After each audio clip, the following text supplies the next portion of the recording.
Okay. Di ba nag-champion kayo ng 2018? So yung bonus mo ba, yun yung Yung bonus ko, binili ko nito, mga billiard. Yan. Yun pa. Yan yun. Yan, bumili ako ng mga billiard para may gagawin yung mga guests natin.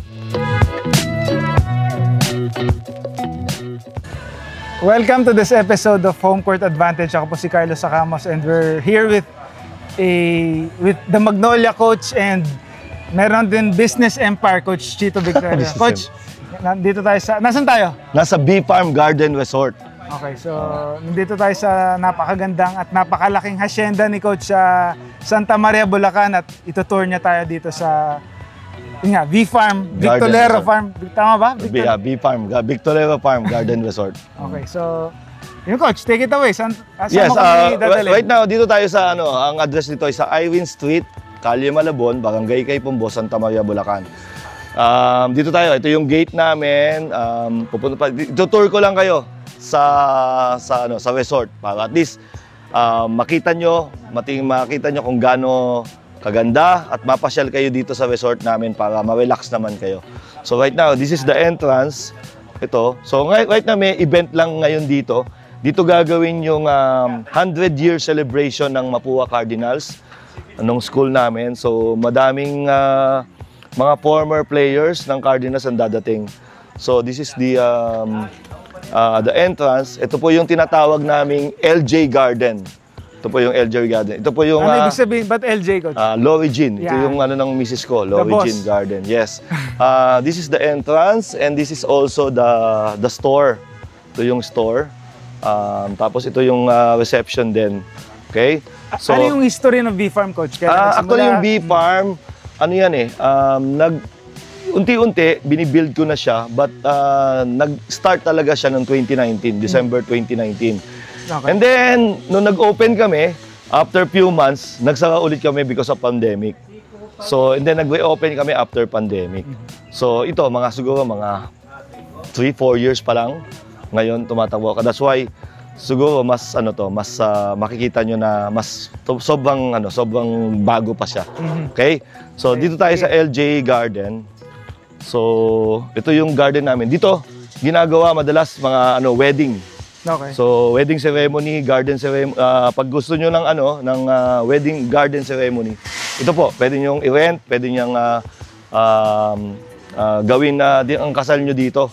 Sobrang peaceful, sobrang ganda. Tapos nandyan, daming halaman, makikita nyo. Ito, dito nila gagawin namin yung reception ng 100 years ng Mapua. Ito, madaming table. Yan. Tapos meron tayong stage. Makita nyo yung stage sa dulo. So, dyan ginagawin kung kasal, or yung meron kayong singer, meron kayong dancer, yan, pwede tayo dyan. So, ito. Tapos may mga bilas tayo. So, let's go. Ito yung mga bilas natin. So, meron tayong 4 na bilas. Itong 2 bilas na to, we call them family bilas because they have 2 beds. Tapos may CR na, tapos yan, aircon. Papakita mo sa loob? Or? Yeah, natin. Tour natin sa loob yung makita nyo. Baka sakali, kung gusto nyo, you can stay here overnight. Pwede. So ito, may 2 queen size bed. Ayan. Very relaxing din. May TVs, may rep. Tapos may mga gamit, personal, mga pang-coffee. And this is also the CR. Yan. Ganda yung CR din namin. Very spacious. Yan. Tapos may shower. Ito yung shower room. Yan. Yan. Okay. Yan. Meron po kaming 4 na ganito. 4 na ganito. Yung 2 is, we call it honeymoon villa kasi 1 king size bed naman siya. Yung 2 room doon. So, yan. Maganda. At least kung you want to stay overnight, family kayo, family of 4 or 5 or maybe 6, we can add a bed. Extra bed. Pet friendly to, Coach? Yes, it's a pet friendly. You can bring your wag lang yung sobrang lalaking aso. Okay. But yung mga Maltese, yung mga ganyan, we allow them. Okay? Basta Basta may mga take care lang nung kanilang mga Yung mga papeles, saka mga vaccine. Yes. Okay. So, 4 siya. And then, ito. Coach, ilan empleyado mo dito? I have 15. Okay. Oo, 15 employees. Mga, maintenance, tapos mga, tawag doon? Mga naglilinis. So right now, nandito naman tayo, papunta na tayo ng pool. So ang medyo proud lang ako dito sa pool ko because medyo malaki. Ginawa ko talagang malaki para lang, alam mo yun, para mas ma-enjoy namin, mas ma-enjoy ng mga pupunta dito ng mga guests. Parang Olympic size nga, Coach. Yes. Ang gusto ko pa, medyo madami talagang halaman para, para fresh air. At the same time, talagang para kang nasa probinsya. Which is, sa probinsya ka naman talaga. Di ba? So, yan. So, papunta tayo ng pool bago natin puntahan yung ibang mga rooms. Punta tayo ng pool. So, ito yung entrance ng pool. So, yan. So, ito, pakita ko sa inyo yung pool kung gaano siya kalinis. Kung gaano siya kalinaw. Wow. Pwede na tayong tumambog dito. Sarap tumalo, no? Yeah. So ito yon sa 27 meters. This is 15 meters by 27. So ito kahit na 100 sabay-sabay, maluwag pa din. Makapag-swimming pa rin sila. So sinubukan namin dito 100 plus eh. I mean sobrang luwag pa. Okay. So malaki talaga yan. So I have a kiddie pool.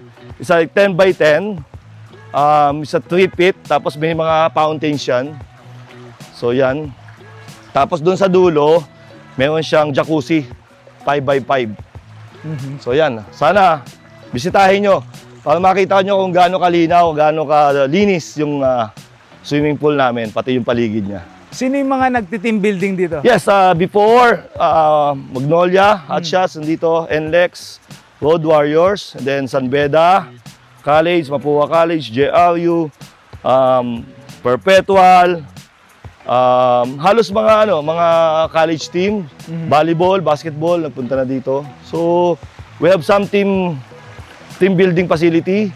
Meron kaming team building na meron kaming mga nagko-cover ng team building kung gusto nyo, meron din. So, yun, sana bisitahin nyo. So, meron kaming tinatawag na ito sa middle, may trellis siya. So, para makapagpahinga yung mga guests. Diba? So here. Tapos dito po, if you want a day tour, kung gusto niyo namang mag-day tour kayo, mayroon tayong overnight tsaka day tour. 8 to 5 p.m. yung day tour. So ito yung day tour, ito yung ating mga cottages. Ito yung mga cottages natin. Pag hindi mag-overnight, dyan lang yung... Yes, kung day tour tayo, may cottages tayo, mayroon tayong malaking CR, comfort room, shower room.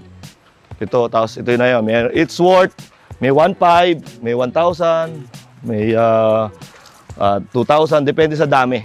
Depende sa dami. Yan. So, yan po yung ating mga cottages. Kung gusto nyo mag-day tour. Okay. Pwedeng videoke, kanta-kanta. And then, let's go to, after the swimming pool, para yung mga gustong mag-selfie-selfie. Pang Instagram. Yan. Ito, we're trying na ma-improve gawin naming palaisdaan. Parang si Idol, talapia. Talapia namin to. So hanggang dun sa taas yan. Okay. Hanggang dun sa taas. So i-improve lang namin to. Gawin naming palaisdaan na talapia. And then this one also is a Instagrammable place. Okay. So yan. Pag sunset na, makita nyo mga 5 p.m. Sobrang ganda na dyan. Kita natin yung sunset. Yun. Now, let's go. Nice. Next.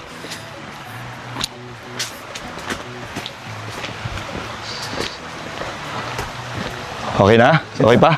This one, ito yung namin, playground. Ito yung playground namin. So yung mga bata minsan dito, lalaro sila dyan. But we will convert it siguro after summer. We will convert it to a wedding wedding garden wedding place. Pwede to. So yan with yung puno. Tapos sunset dito eh. Pagdating ng 5 PM, ganda ng sunset diyan eh. So that's why naisip namin na gawin tong garden wedding place. Pwede. So hanggang saan ko makita doon, Coach? So ito hanggang hanggang doon sa tower. Sakop ng bee farm yan eh. So makikita mo doon may mga tanim na ng mga gulay. So pakita natin dito. Okay. So ito is another cottages. If you are 30 packs, pwede tayo dito. Mga 30 packs, yan. So mapapansin mo doon, may mga gulay doon eh. Nandyan, mga kamatis, okra, salong. Ayan yan, nandun sa gawin na yun. Ilang hektarya to, Coach, lahat? This is a 4.5 hectares. Wow. Paano mo nahanap tong ano?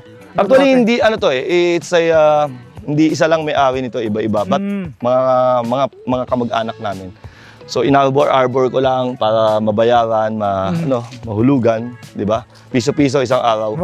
Okay. Di ba nag-champion kayo ng 2018? So yung bonus mo ba, yun yung Yung bonus ko, binili ko nito mga billiard. Yan. Yun pa. Yan yun. Yan, bumili ako ng mga billiard para may gagawin yung mga guests natin. May 2 bilyaran tayo dito. Okay? And then this is another cottages. Pwedeng 30 again. 30 sila. Yan, hanggang doon yan. Actually, meron tayong mga alagang doon, mga manok, bibe. Uy. Nandun siya. Tapos we have 60, almost 60 plus mango tree. Yan. Okay, itong mango tree na to, during summer, yan, actually ngayon, pinapa-contract na natin yan para i-spray nila. Tapos pag namunga, maghahati kami. So yan yun. So may nangongontrata nung mango tree. Mga business within the business. Yes, business within the business, tama. So itong lugar na to, I don't know, siguro tataniman muna namin yan. Actually may mga tanim na kaming mga sile, papaya, okra, talong, kamatis. Yan, doon sa lugar na yon. Tapos sa lugar na to, mga manok naman doon yun sa gawin na yun. So binibenta mo rin yung mga manok? Yung mga manok binibenta tsaka kinakain namin. Okay. So ito naman, ito yung mga pang team building. Ito yung mga pang team building namin. Ito yung tawag namin dito. This is Balay Carlos, which is Carlos yung pangalan ng anak ko, yung pangalawa ko.